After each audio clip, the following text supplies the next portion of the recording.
Hello, hello, and welcome back to Happy Time, Happy Money podcast. And today we have Christina Lenkowski.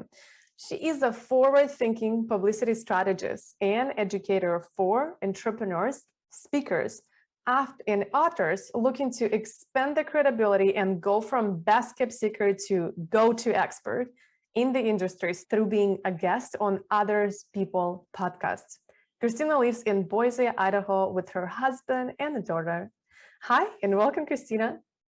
Thank you, Viktoriia. I'm so excited to be here and chat with your audience today. Absolutely. Well, tell us everything on how did you start it on supporting people on being go-to experts and expanding their reach through podcasts. In this world of podcasts. It kind of has been a roundabout way, but I've been in the PR and publicity world for over 15 years. So when I got out of college, I traveled around the world for about a year or so, and then came back home and promptly got my first job in a PR department. At first, I was like, I remember when I was younger, my mom said to me, I always thought I'd be a journalist because I'm a writer. And my mom was like, I think you're going to be in PR. And I was like, no way, Mom, you don't get me. You don't know me, whatever, like the things that we say to our moms when we're teenagers.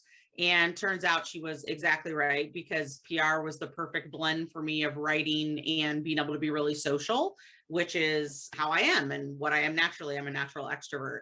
So when I started to work in PR, it just all came together for me. I started working for companies and agencies, and I did that for well over 10 years. I'm working across the country. I worked for huge companies like Cirque du Soleil, Dark Horse Comics, et cetera, all the way down to the agencies that I work for all kinds of different local and regional organizations. And so I was a senior account exec at a PR agency when I had my daughter. Then I was like, oh, I don't want to be doing this full-time work anymore.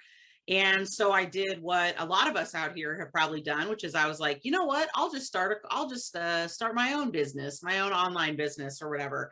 And so I did that, and I created my first course, which was all related to PR when it came to tourism entities. So that was my particular area of expertise, was working with tourism entities to help them get media coverage and do that type of stuff. And so I created this course. And even though I taught publicity, when I launched my course, nobody was talking about publicity. The online gurus, they were just talking about ads and social media. And so I was like, okay, I guess I shouldn't even bother with doing publicity. Like, I should just do ads and social media. That seems to be what everyone says. And I launched my course, and it was a huge flop.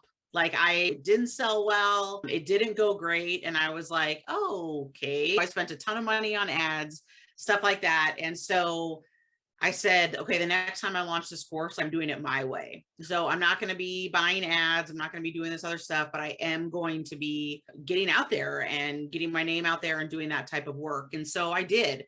I started to get booked on podcasts, or book myself on podcasts, started to start writing guest posts.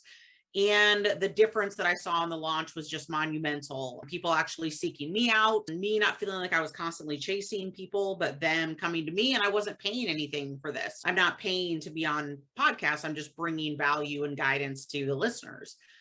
And so when that all happened, I was like, all right, this is clearly something that course creators, and particularly women course creators, they need to feel confident and learn what they're doing so that they can use publicity to their advantage, because it's not all about the paid and the owned channels. You need to be using them all together and have earned media, which is publicity, be a part of that as well in order to be successful. I love it, because I think publicity is important because you get to know person. Like in social media, Exactly. It's also great. Social media can be publicity itself right now, that is like getting so big and huge. You can have your TV network on social media and your, the show and everything on YouTube. Yeah. Isn't that amazing? But Yeah. Publicity in the places like going to others people platforms and sharing value, it already brings that trust factor, because you're already listening to that person, you love them. And if they're telling you this person is awesome, you're like, cool, she's awesome. He's awesome. Exactly, 100%. Yeah. And that's the huge difference. A social media channel is a great way to get to know somebody 100%, but you get to say what goes on it. You as a business owner get to say, this is what I want to talk about, or this is how I feel about this, or XYZ. And by being on someone else's platform, you're absolutely getting that credibility from them saying, hey, this is someone I trust to talk about this. but it's also a third party opinion. It's not you who gets to manage the podcast. I don't get to say to Viktoriia at the end of this, hey, I didn't like what I said about this. Can you leave that out or this and that? What I say is what's going to be a part of the end product. And so it again ups that trust and that credibility in the viewer's mind, because it's not just coming from me, it's how Viktoriia decides that she wants to present it. Yeah. And a lot of podcasts, like sometimes they edit, but most podcasts doesn't. It's just way too much headache to edit episodes. I would say most I really don't. just love to go. I think it's perfect. So I'm all about time management here, finances and time management. I think that's two big problems that we all have as entrepreneurs and going on podcasts. I know that you also speak about repurposing things. So how the interview, and I'm huge on repurposing. I have the whole repurposing spreadsheet and stuff. Yeah. And like, how can you repurpose podcast appearances and how you can use them in the future? Yeah, absolutely. I think that repurposing podcast is a huge thing that people miss out on, because they think, hey, as soon as I hit end on this podcast, like I'm done, right? Okay, that person's going to edit it, however they're going to do it. They're going to put it out. I'll promote it once it comes out, this or that. But you have the opportunity to create so much content from a podcast interview. You can be pulling audio snippets from it using things like headliner.app, which is an amazing online tool that's free to use for you to create audio snippets that are going to already be designed. So using things like that, doing pull quotes, so doing cards like quote cards from an interview that you do, you can also be putting across your different channels, putting it on your e-newsletter, etc. My clients that utilize and reuse their content over and over again, posted on their social media regularly, even included in ads, they're the ones that see the most, I would say, return from it, because they're just getting it in front of people more and more often. So just like you said, don't be afraid about repurposing it. It's not going to bother people if they happen to see the same thing twice from you. Mm-hmm. Oh yeah, you get to tell them over and over and over, so it lands. At some point it will land. Maybe you say different a little bit, and it's, oh, exactly, that is. So what will be the number one mistake? I know everybody is excited to, always learn, okay, how do I prepare? How do I prepare? What if I say something wrong? What is the number one mistake that you see of people making before going to podcasts? Yeah, I think the number one mistake is losing your confidence over those things, worrying about the fact that you might stumble on your words, you might do this and that. And I'm just here to say, you probably will. and it's okay. It's not the end of the world in any way, shape, or form. The people that you love and that you follow online, they've all stumbled over their words before. They've all said something the wrong way. It's all good. Like, you just pick yourself back up and keep going. I truly believe, and this is a big mission in my business, is the biggest mistake you can make in publicity is not doing it. And I truly mean that. Like, we all mess up over things we're going to say. We all second guess that I answer that thing correctly, whatever. But really, you've got to be putting yourself out there, or otherwise you're not going to be getting any new customers or clients.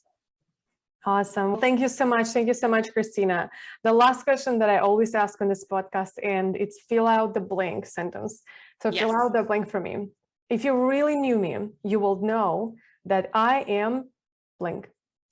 I think you would know, if you really knew me, that I am a work hard, play hard kind of gal. I definitely set boundaries in my business, and I've done that from the beginning. And I think that's really important to have this balance in your life of enjoying your life, but then also creating the business that you want to. So I believe in setting boundaries from the beginning. I know that's something that people are sometimes like, but I don't feel like I can do it. You can. So I definitely think that if people know me, they know that I'm a boundary setter, because I want to enjoy this work that I do. Thank you so much. Well, awesome. I love it. I know you have a great gift for us today. So tell us what it is.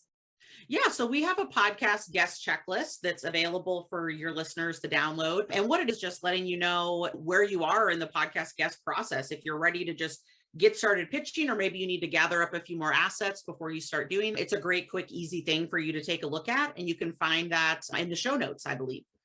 Yes, absolutely. We will link everything to show notes. So if you're watching or listening to this podcast, just scroll down. There's going to be a link where you go to a page where it will be video, audio, transcript, anything you want to re-listen again. Remember, write it down. Just go there, and all the links that we mentioned will be there. And also, if you love this podcast, just send message to Christina, send message to me with any feedback or any love to us. So thank you so much for watching and listening. And thank you so much for coming over, Christina. Thank you so much. And like you said, I would love to hear if you pitch yourself to podcasts. I absolutely love getting those notes from people that hear me on shows that are like, I did it, I sent the pitch, because truly it's exciting to get booked, but it's also really exciting when you send your first pitch. So I would absolutely love to hear from you. I love it. Well, awesome. And I'll see you in the next episode. Bye. Bye.